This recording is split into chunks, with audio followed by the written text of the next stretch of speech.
Hello, my good little schnarfs. Today on Bloons Tower Defense Battles, we have round 3 of the tournament, and I can say that I've been doing pretty darn awful. But the comments have cheered me up quite a bit, I can't lie. A lot of people are saying, Chris, you really need to just play on low quality and stuff, and just play your very, very best for the tournament. Nah, I don't know, I can't make myself do low quality, but I'll stay on high quality, but I'll start just doing noob cakeish things if I want to. For example, I'm going to start spamming Ring of Fires if I have to, because obviously Ring of Fires are one of the best things to start off with in the game, so that's what I'm going to do. I'm going to make sure I use them as effective as possible. So, what's going on right now? Well, he's got a 3-0 cannon, and I'm going for my, obviously, a Ring of Fire start. Got a little cannon over there, and a little tack shooter, and again, this is on 2x speed. This is a post-commentary. You guys still have absolutely no idea what the heck is going to happen. I could lose all 3 games. I could win all 3 games.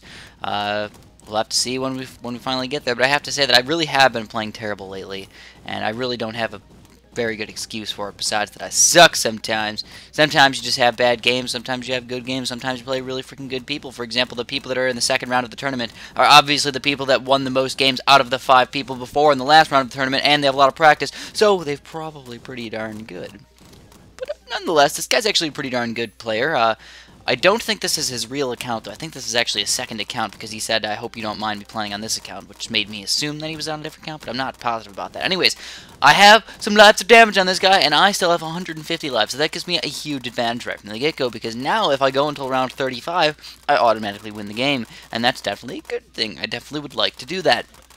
So, what we got going on right now is he's going for some banana farms. He's got a Ring of Fire as well, but again, I'm 16 lives ahead of him, and he's got a crap load of banana farms. Really freaking fast. Those banana farms are just getting spammed. It's kind of ridiculous, actually, how fast he can make banana farms. And it also brings up a good point. I really don't do this very often, but that might be a really reasonable strategy to do. Like, why the heck not? Why not get a 700, 800 in-game economy and then build like 5-6 farms right on level 9, 10, and 11, because those are the fastest rounds ever. And level 12 and 13, those rounds are really fast too. So why the heck not? I mean, honestly, it's a really solid strategy. Maybe I'll think about doing that. I mean, right now I got a tack shooter cannon and ice tower, which ice tower is kind of like my what the heck tower. What am I going to do with that guy? I mean, I definitely can use the ice tower, but not really until late game. So maybe a farm instead of an ice tower would be a good idea. Now, what are we doing? So we really have almost nothing as our defense. We have a tack shooter and a Ring of Fire and a mortar. We have cam detection plus the Ring of Fire, which is obviously like full popping power for almost everything you could possibly send against it, even huge amounts of Reaper Rainbows.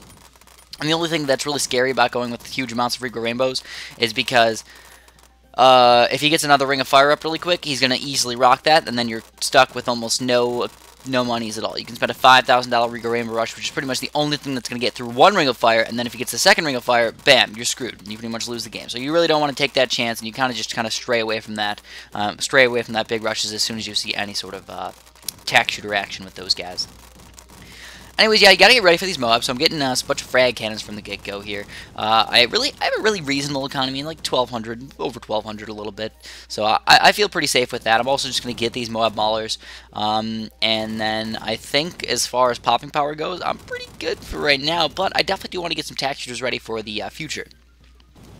But then when I look at his side, I'm just thinking, what the heck, look at all these farms, 1, 2, 3, 4, 5, 6, 7, and 8 farms. If he sold all those guys, he'd get a massive amount of money, $20,000, $25,000 even, a lot of money, and he's going to keep getting more and more. So I'm definitely going to have to think about maybe, like I said, just changing my strategies around a little bit. And when you see something that's really cool like that, it makes you want to try it out and see how effective it can actually be, because just looking at it, it looks really freaking effective. Because if he sent out 3 Zone My Gods against me right now, he'd probably beat me. I mean, think about it. You can send out 3 Zone My Gods with that amount of banana farms. I think so, at least.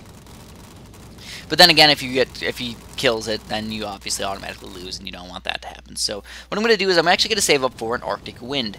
I feel like Ice Shards, yes, they are nice, but they're kind of more along the lines of I don't even know how to explain exactly, but it's kind of up to chance. Every once in a while, you're going to have some balloons sneak through those Ice Shards, whereas Arctic Wind, no matter what, if you're in the range of the Arctic Wind, you cannot escape the 50% slowdown, and that's just a humongous help to me.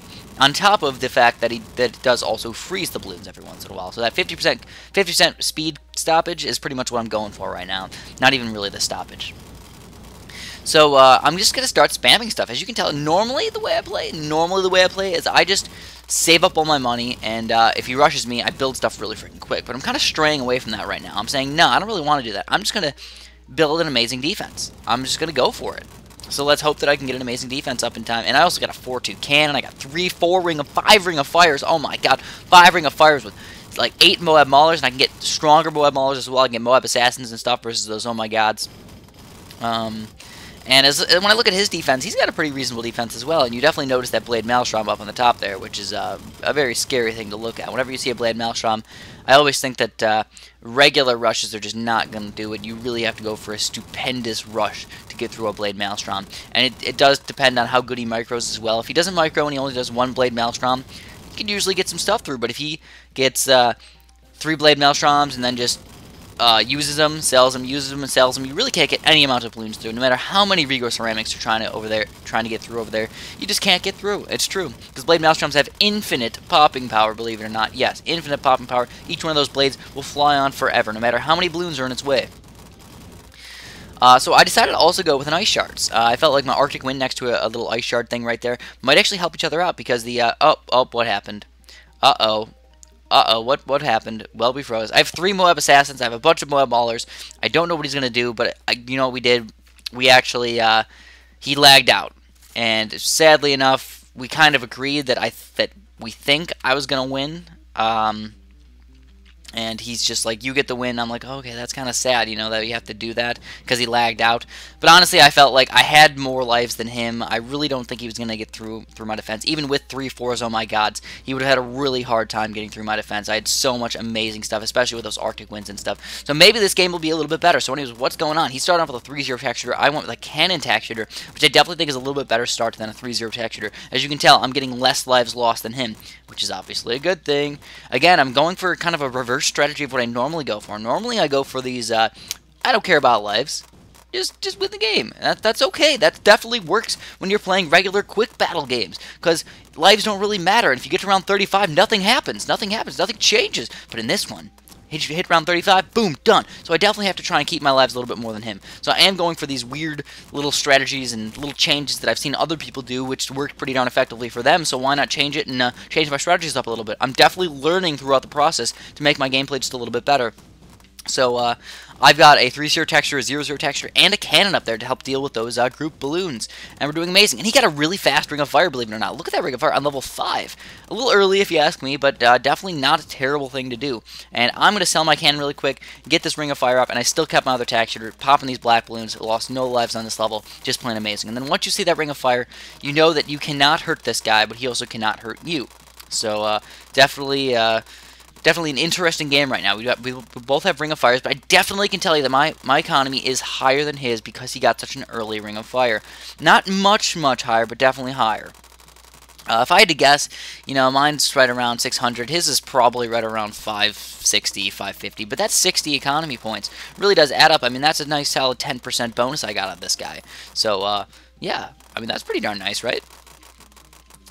And if you got a 10% bonus, that actually increases exponentially over time into maybe a 20 or even a 30% bonus by the end, by level 20 or 30, and that can really help you out. But again, it's all just dependent on what's actually happening, and if he has more defense than me, and if he's spending his money in the right ways and getting less defense and maybe surviving with that less defense compared to me buying more stuff later on. So it's all just a give and take type of game. But as you can tell, we both got our mortars up, we both got our Ring of Fires up, and again, I do not want to just go with a crazy Regal Rainbow Rush or anything on level 13 because it looks like he doesn't have enough stuff. So at least what I do is I get a couple 3-0 tack shooters to help out with any sort of Regal Rainbows that might come out. I think 2 3-0 tack shooters and a Ring of Fire can definitely stop any Regal Rainbow Rushes.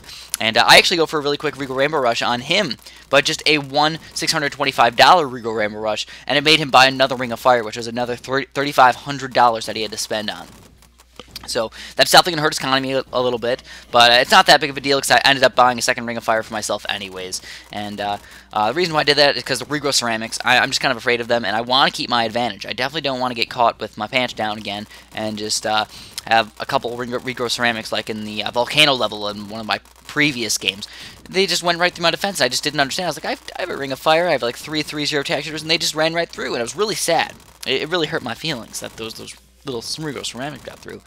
And I just felt like a complete noob that I just underestimated the Regrow Ceramic power. especially when you have Rigo ceramics surrounded by some sort of big, kind of bulky balloon, you know, Rigo rainbows or something like that. If you have one set of Rigo rainbows surrounding a Rigo ceramic, you're never going to damage that Rigo ceramic with 3-0 attack shooters. They're just, the Rigo rainbows are just going to tank the damage every single time. And I know I say tank the damage and stuff. Do you even know what that means? It means all your 3-0 attack shooters don't really pierce very much. So your 3-0 attack shooters are going to hit the balloons that are the biggest, which are usually the Rigo rainbows, or all the random balloons in there, instead of popping those Rigo ceramics, which you need a direct hit with one of those tacks to hit it. So yeah, you definitely have a bigger problem with that, and you know what happens very often. So anyways, round 50, not round 50, round 20, I'm extremely afraid right now. Look at all those farms. Oh my god, he's really doing that a lot. I still can't just change up my strategy during the middle of a tournament and start doing those farm things like him. I can't do that. I have to try doing what I've been doing, and basically what I'm trying to do is do a defend. I try and get the advantage with the amount of lives, and then I just chill. And I build a defense, and I just spend all my money, and hope that he tries to rush me with something that's not going to beat me, and then I just wait it out until round 35, or he'll just be like, oh crap, I'm going to lose, I better just sell all my towers and go for a mega rush, and just lose the game right there, because that's usually what happens. People usually at least understand that, to go for a secondary rush after their main rush, just in case you mess up or something, or don't micro the correct way, and you can actually beat them. It's happened a couple times for me. It doesn't happen very often, but if you can get 3 or 4 wins out of maybe 20 or 25, it's pretty darn amazing. So anyways, he's going for the gigantic rush. I sold my mortar to get another Moab assassin. Maybe that was a bad idea, because now all these camo pinks are coming through, and there's a bunch of Rigos, and it looks like we are going to have a huge issue right here. It looks like he is going to kill us. Oh god. Oh god, it's terrible. Oh my goodness gracious. Okay, so my defense strategy did not work that great on that map, so maybe we're going to have to do it a little bit differently and hope for a little bit better time today on this map, on Volcano. Again, one of my bad maps. One of my bad merps. So, I'm starting off the cannon again. He's going with the attack shooter again. Definitely something that he likes to do. He likes to go with that 3-0 attack shooter, where me, I like to start off the cannon and build attack shooter afterwards. Because the cannon's obviously better versus the group balloons. Even though 3-0 attack shooters can usually take care of themselves versus group balloons, some of them can leak. Some of them definitely can leak. So what do I have going on right now? Well, nothing too special, nothing too crazy, but what do I want to do on level 4? Do I want to go for a solid blue rush against this guy? Maybe I can get up, oh, there he goes. He got a cannon. So now we really can't blue rush him the entire time. We have to stick with mostly a blue-pink mixture, or maybe go for some pinks, but the 3-0 texture can usually deal with them. So I am going to go for a blue-pink mixture right now. You just go, it's kind of hard to do this, but type 2, shift 2, 2, shift 2, 2, shift 2. It's really hard to do again, but it's definitely worth it. Look at how much damage we're doing to him, and you can tell he's going for more economy compared to me, compared to the amount of lives. But I also have another extra texture down there, which is helping me out extraordinarily. I mean, look at that. He's really helping me out. I got 132 lives versus this guy's 106. So if that matters 28 lives to build that one $300 attack shooter, I'm willing to do that. And I also go for a really quick black rush on this guy to maybe do some more damage to him. And he didn't rush me with blacks, so I didn't have to get my Ring of Fire right away. And again, that allowed me to get a little bit extra economy on him. But now we're at the same point. So yeah, now he's like, oh, I thought you don't like OP towers. That is true. In the past, I've said that, you know, some of these towers, I really hope that they nerf them. And just because I hope that they nerf them doesn't mean that I'm never going to use them. For example, Ground Zero used to be so unbelievably amazing that I could pop all BFBs down to absolutely nothing with just one $14,000 tower, compared to having to build several $5,000 towers, like 20, maybe 15 $5,000 towers just to destroy that many BFBs, and you can just boop them out of existence. It would be terrible. But I still did use it because that was the best thing to do.